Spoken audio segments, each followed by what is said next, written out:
Hola. So, hi, I'm Mark Owens again. This is my final episode of season 2 of Recn Stories. And I almost forgot. And I didn't want to have Brenton get all pissed off at me and start sending me 30 text messages. So I thought I better hurry up and get here and take care of this.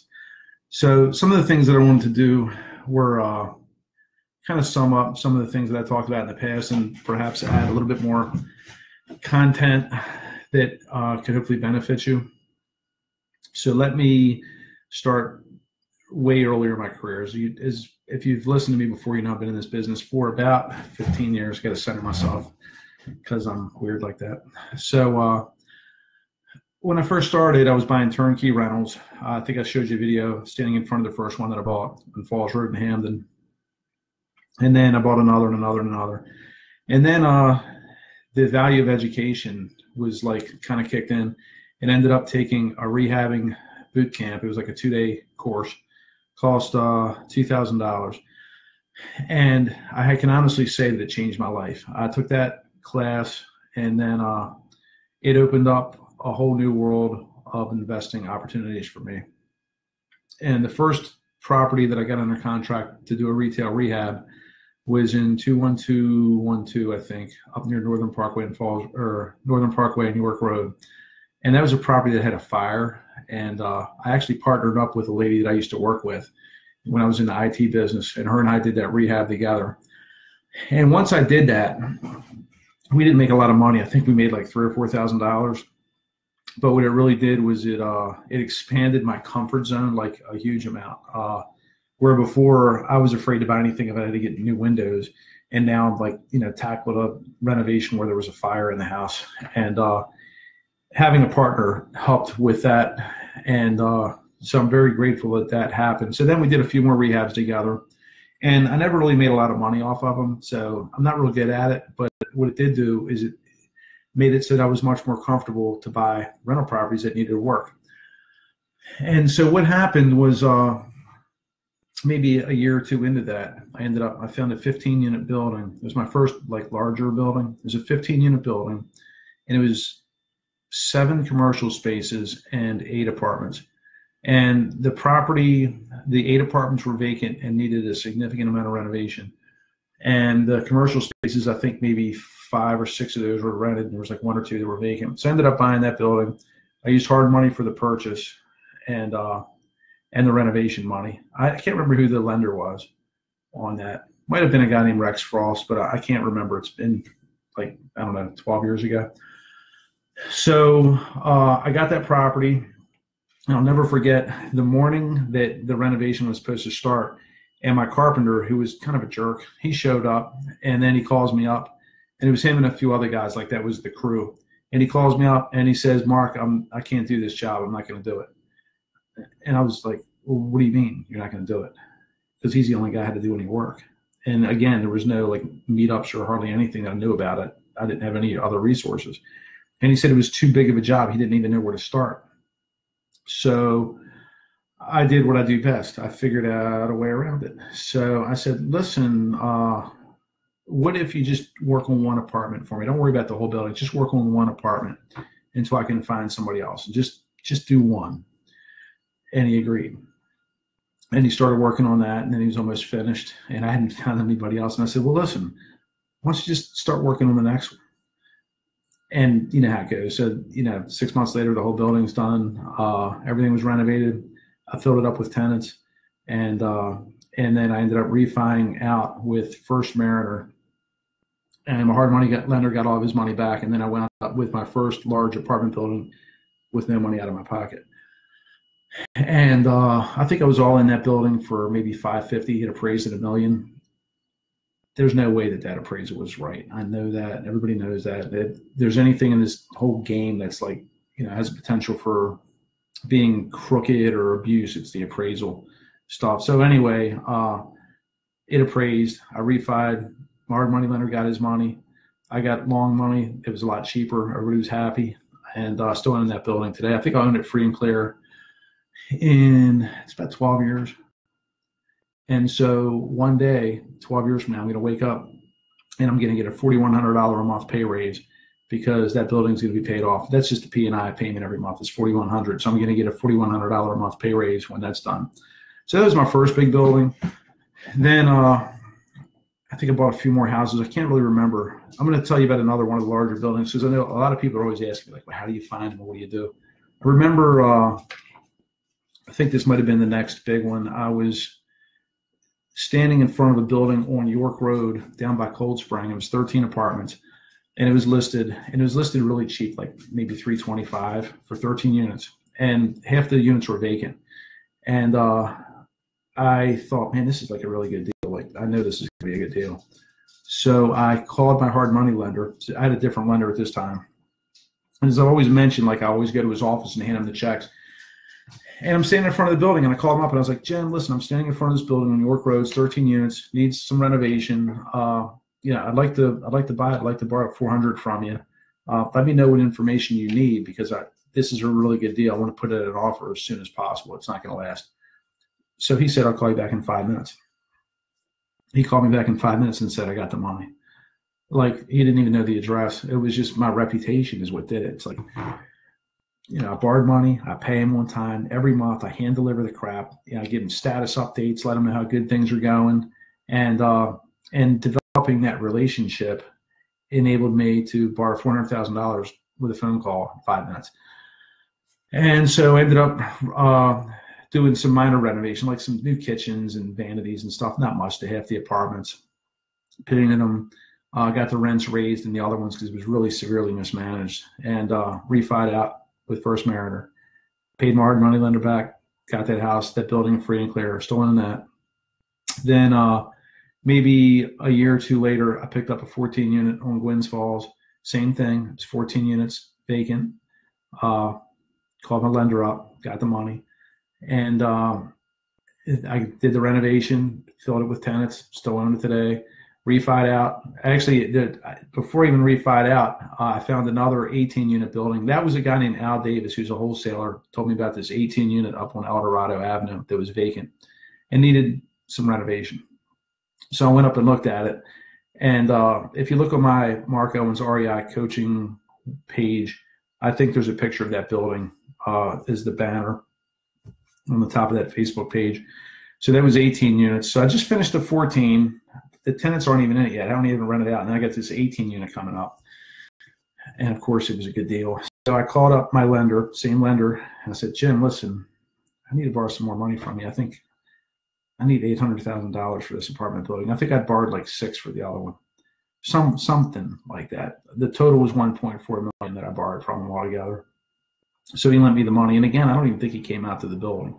But he was doing inspection draws because the scope, it was just so much. I'm doing draws for like $30,000, $40,000, $50,000 draws. So I think he sent a guy out to just go through. I think his name was Terry. And he would come out and just walk through and just, just acknowledge that I had done work. And then I would get the draw money back. And so I got that building. And then I got a smaller 7 unit building. This one was vacant, needed renovation. It was there off of Frederick Road in Irvington. And that one I got through a person that worked for Marcus and Millichap. And it was an off-market deal. It was a pretty small deal for that brokerage. It was a smaller deal. But he knew that that's what I was looking for. That was my shtick at the time, was vacant buildings, 10 units and up that needed renovation. And 7 wasn't 10, but it was still enough. So I ended up buying that. Let me back up a second. The 2 that I had, the one on Gwynns Falls and El Dorado, I owed my hard money lender $1.4 million for that. And it was $14,000 a month in interest payments. So when you're dealing on that scale, there are a couple of things that you're going to need to have. One is like deep pockets to carry that. Because if you don't have tenants for 6 months, man, so that's like $70,000, $80,000. That's a lot, not even including like taxes and insurance and utilities and all that other stuff. So you really got to be tight with your numbers and make sure that you got reserves available just to carry you through till you get your next draw. So that was important stuff. And I did refi out. I think I used Harbor Bank of Maryland because I still have that note. It's with Harbor Bank of Maryland. That mortgage is $8,700 a month. So there's going to come a point in the future where I'm going to wake up and I'm going to get an $8,700 a month pay raise when that note is paid off. So that's going to be a pretty good deal. And of course, if you look at the inflation and all that, $8,700 in 15 years isn't the same as today, but I'll still take it. I'm not going to argue about it. And there was another 10 unit that I bought in Brooklyn and Curtis Bay down on Pascal Avenue, 3800 Pascal Avenue. I bought that for, this is a funny story, and this is interesting. And this is the kind of stuff that happens when you're in this business and you're out talking to people and you're active. This is the stuff that really happens. So I get this property. It was a listed property, 10 units.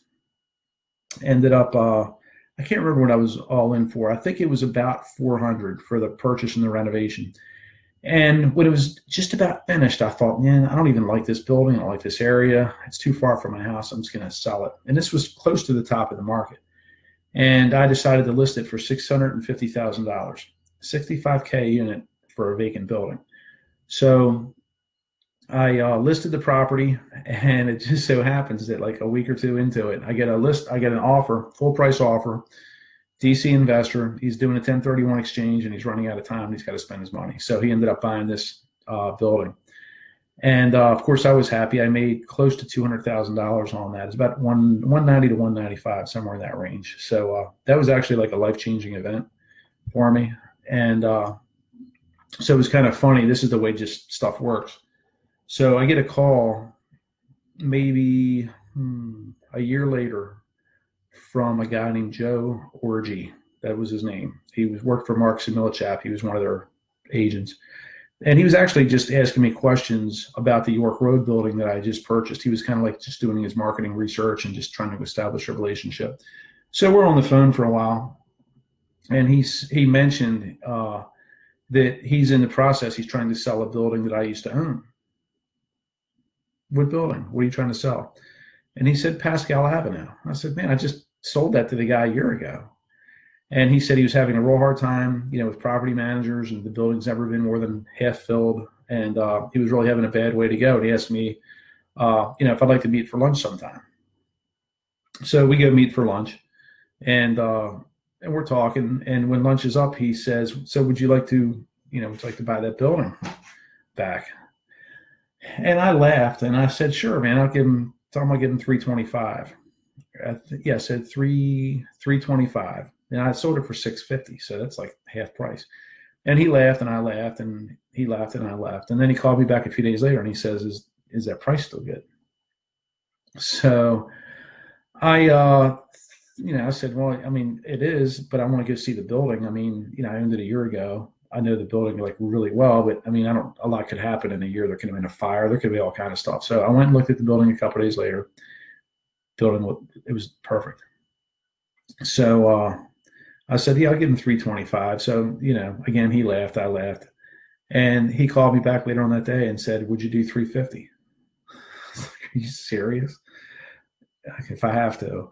So I got it under contract for 350. The same day, I called my friend Lee Spritz, who runs Inner Harbor Realty and Ashland Auction Group. I called him and his son, Adam, who Lee is like the guy. I've wholesaled more stuff to him than anybody else. I probably wholesaled 60, 70, 80 houses to him.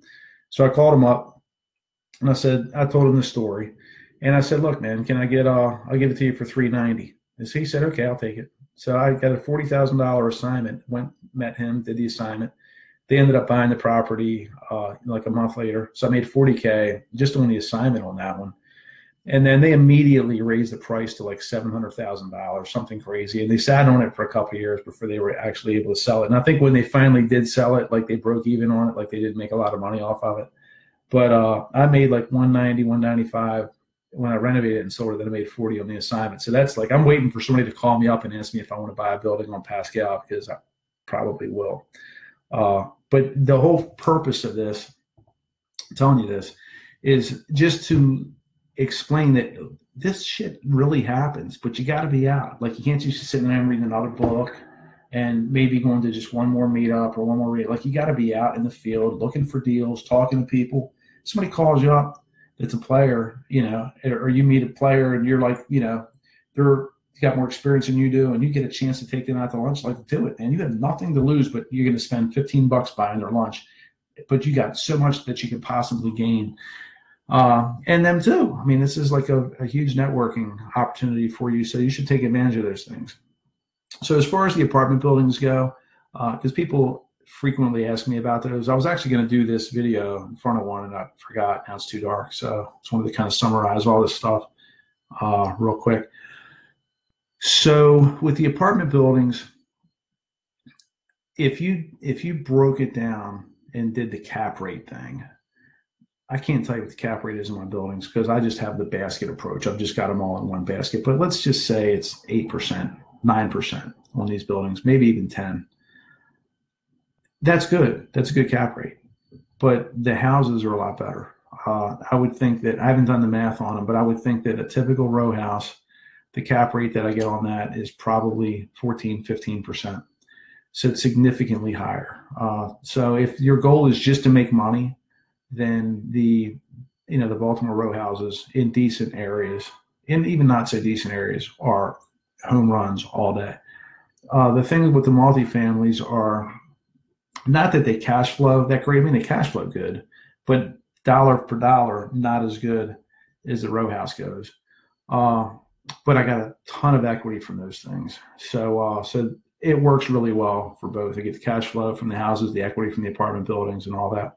So anyway, this is going to summarize. This is my last night doing a Recn story thing. I might pop in every now and then just to offer some other information or anything like that. You can find me at markowens.com. I've got a couple of videos, I think, on there.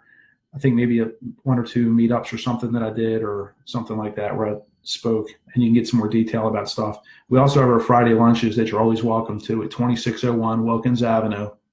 We're there every Friday. And is there anything else I want to tell you? As I've always said, your time is your most valuable asset, and your reputation is probably your second most valuable. So protect both of those as best you can. And again, as I always say, like your health is your wealth. So you got to take care of yourself, because all the money in the world is going to mean shit. If you're 50 years old and like you're all effed up and fat and sick and ugly and all that stuff. So do the best you can to take care of yourself. Take care and have a great weekend.